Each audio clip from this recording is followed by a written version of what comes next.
Hello, welcome back to my channel today. Today I am gonna do that like overview and analysis, but it's more of a chat. And why you should stay, or I should stay. If you're investing in any company, you should stay headstrong. You should stay. You shouldn't move. You shouldn't sell your position. Um, if you're trying to build a portfolio, why? Let me just hide this real quick. So yeah, yesterday, more really, it was from Monday to Friday. This move from Neurometrics. This company was trading at like around $3.45, $3.25, and it shot up to 40.83. You can see right here. So it's like wow, Neurometrics, and this company only has its market cap is only $98 million. So these are the types of things that I talk about. You go to Neurometrics.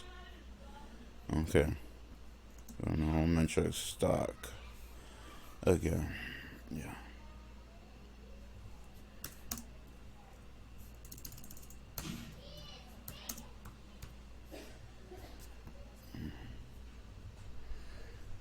Yeah, its market cap just grew.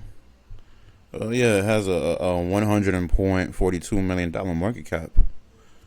And this company, look. Well, no, that was today. Look at that.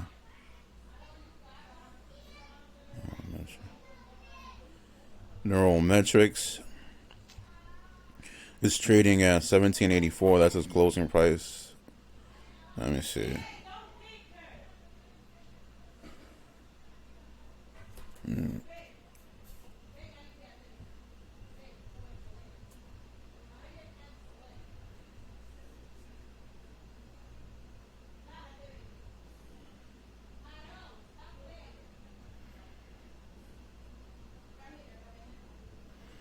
Neurometrics.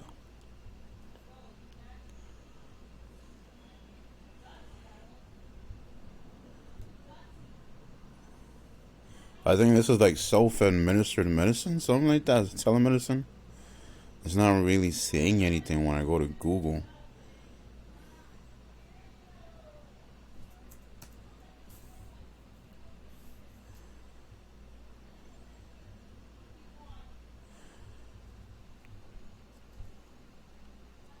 Arquel. Wearable pain relief technology is a safe, drug-free option for people living with chronic leg, foot, and knee pain. Wow. Yeah.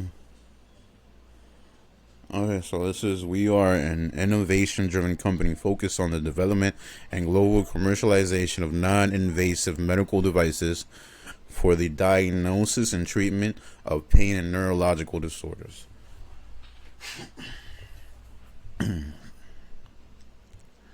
Chronic lower extremity pain, peripheral neuropathy, entrapment neuropathy.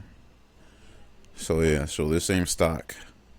That's funny, like it doesn't give you an overview. I mean, it says all this information, but it doesn't really get to the point. It doesn't have like a little summary. That's kind of funny. This same stock. Oh, let me see.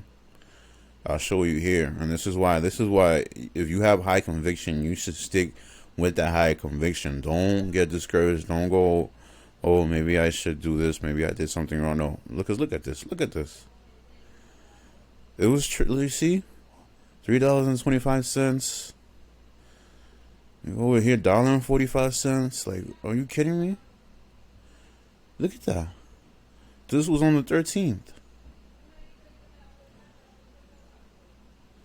And then out of nowhere, look at that. And the day before it reached these all-time highs, it was at its all-time low. It was at $3.02. Are you kidding me? And then this was right off the morning. It looks like, let me see. Like, yeah, like they just approved pre-market trading. And I think that they just, let me see. So yeah. So in no, post-market trading. No, pre-market. This is pre-market. This is 8:35, 9 a.m. Yeah. So this was on the 20th. Look at that. $4.40, 50 cents. And it started hovering there. Look at this volume. 1.2 million.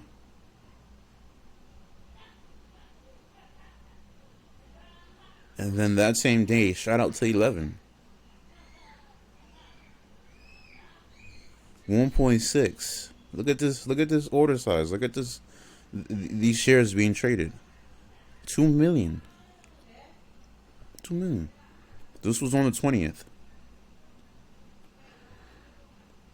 And then, okay, so here they approved for post-market trading.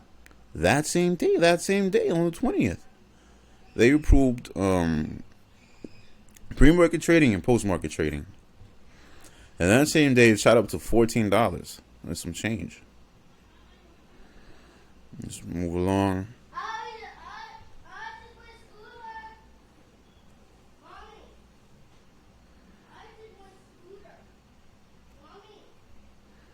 Let me see something.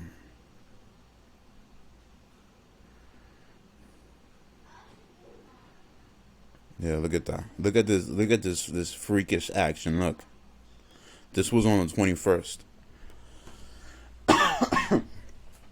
So yeah, so it's sitting around 13 and some change, 13.50, 13.75.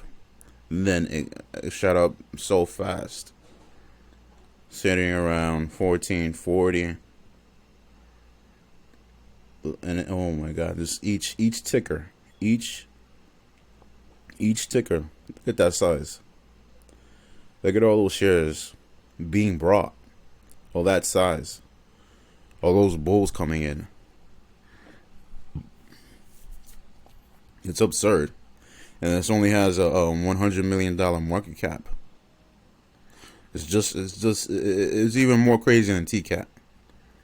I mean, but this makes more sense, right? Because TCAT is NFTs. So yeah, so we go here. Look at that.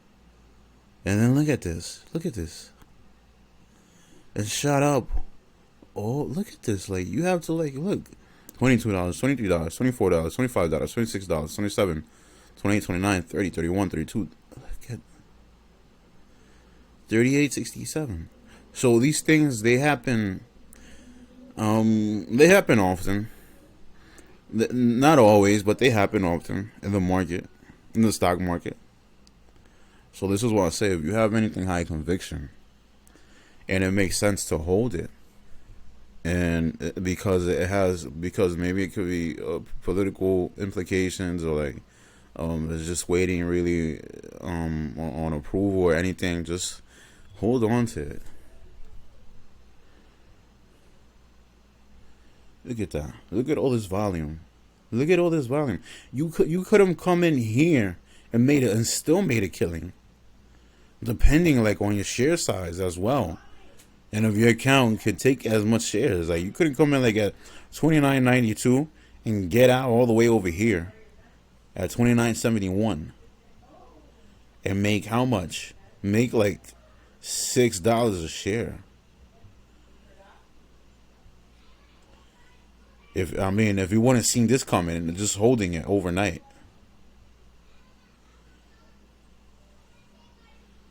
So this look, and then unless you wanted to short it as well, you can also do that. So the market is never really how do you say, never really without or there's not gonna be any like less. It's never empty of these opportunities. The market is never gonna lack these opportunities. and then again the next morning. Then that same day, post market, it dipped down to $18.20, and then it's absurd. Look, this was on the same day. It's absurd.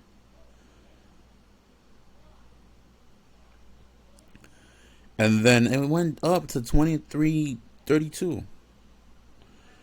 How many? Yeah, that's 63,000 shares, 63.7 thousand. And then again, that same morning, the following day. So these are the opportunities that I talk about.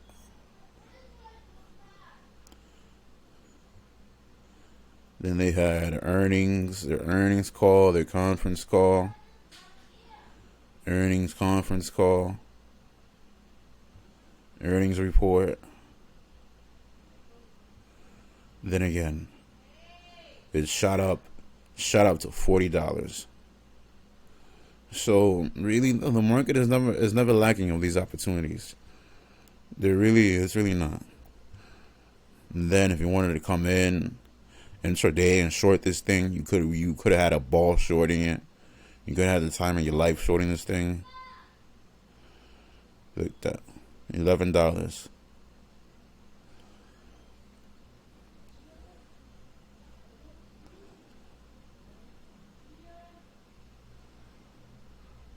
$21.66, $27.18.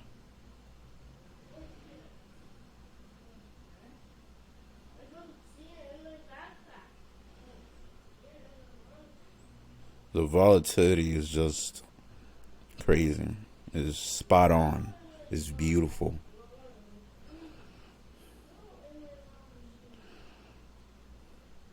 And if you were talking to a professional risk manager or day trader, this is what exactly they'd be looking for. The opportunities that you cannot let pass up or pass you by. Okay, so moving on. So yeah. So really, if you got anything high conviction, if you believe in something, and it makes sense because it always has news. It's something brand new. It's not just like it's not like a beverage company. Or it's something solid. It could be cannabis. It could be 3D printing. It could be telehealth. It could be not really telehealth, because I haven't really done any research, but yeah, you get the point. Stick to it.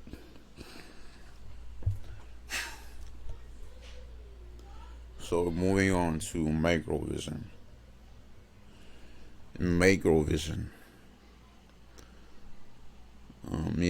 Institutional owners 167 total, 145 long only, 6 short only, 16 short and long. Shares outstanding 157.9 million. Institutional shares 33.4 million. Institutional value. I'll put that in the calculator real quick.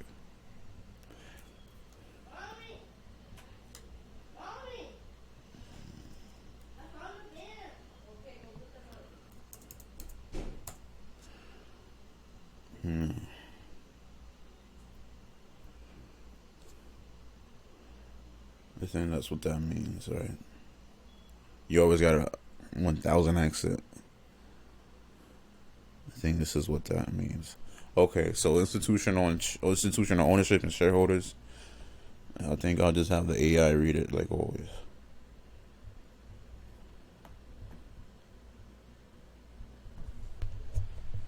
Institutional ownership and shareholders. Microvision, Incorporated, U.S., MVIS, has 167 institutional owners and shareholders, aka shareholding pattern, that have filed 13D/G or 13F forms with the Securities Exchange Commission, SEC.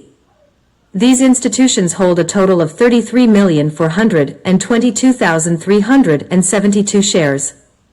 Largest shareholders include Vanguard Group Inc., VTSMX, Vanguard Total Stock Market Index Fund Investor Shares, BlackRock Incorporated, Susquehanna International Group, LLP, Susquehanna International Group, LLP, VEXMX, Vanguard Extended Market Index Fund Investor Shares, State Street Corp., Mitsubishi UFJ Kokusai Asset Management Co., Limited, Comp., SPDR S&P Kensho New Economies Composite ETF, and Rafferty Asset Management, LLC. Microvision, Incorporated, U.S., MVIS, institutional ownership structure shows current positions in the company by institutions and funds, as well as latest changes in position size. Major shareholders can include individual investors, mutual funds, hedge funds, or institutions. The Schedule 1.3d indicates that the investor holds, or held, more than 5% of the company and intends, or intended, to actively pursue a change in business strategy. Schedule 1.3g indicates a passive investment of over 5%.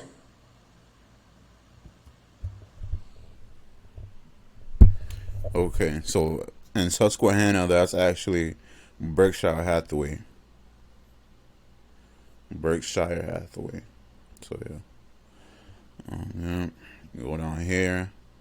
This is the fun stuff. This is raw percentage and returns, profit. You can see here that's a $2,000 profit from Hoover Financial Advisors. Average share price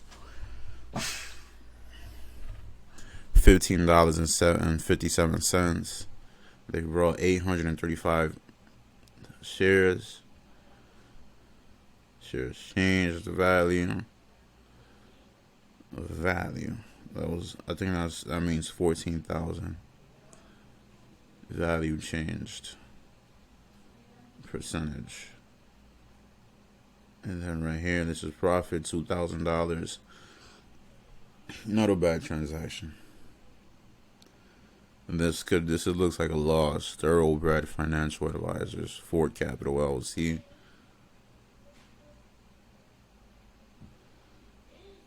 Yeah, you can just pause it if you want. So here we have Fidelity Total Market Index Fund.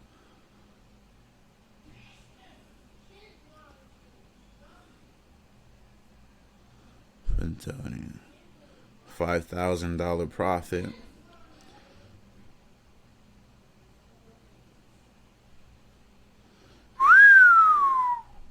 Royal Bank of Canada. Am I correct? Yeah, this is the Royal Bank of Canada.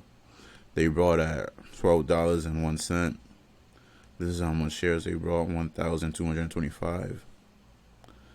This is, what is this? This is percentage value percentage? What does that mean? No, that shares changed. This is percent change. This is, what is that again? Value changed. Port allocation. Cost basis.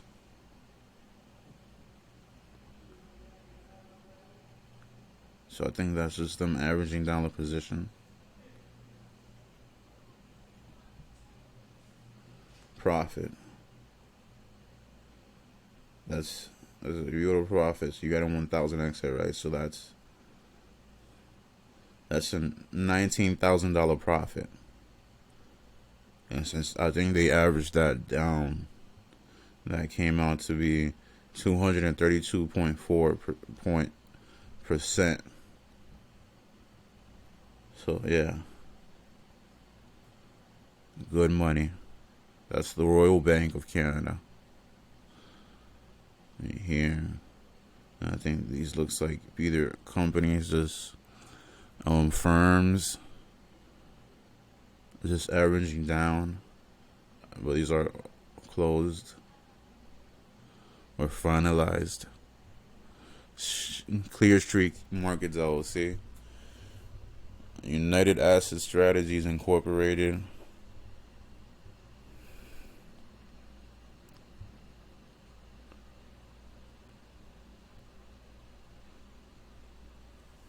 Copagni, Lombard, Odier.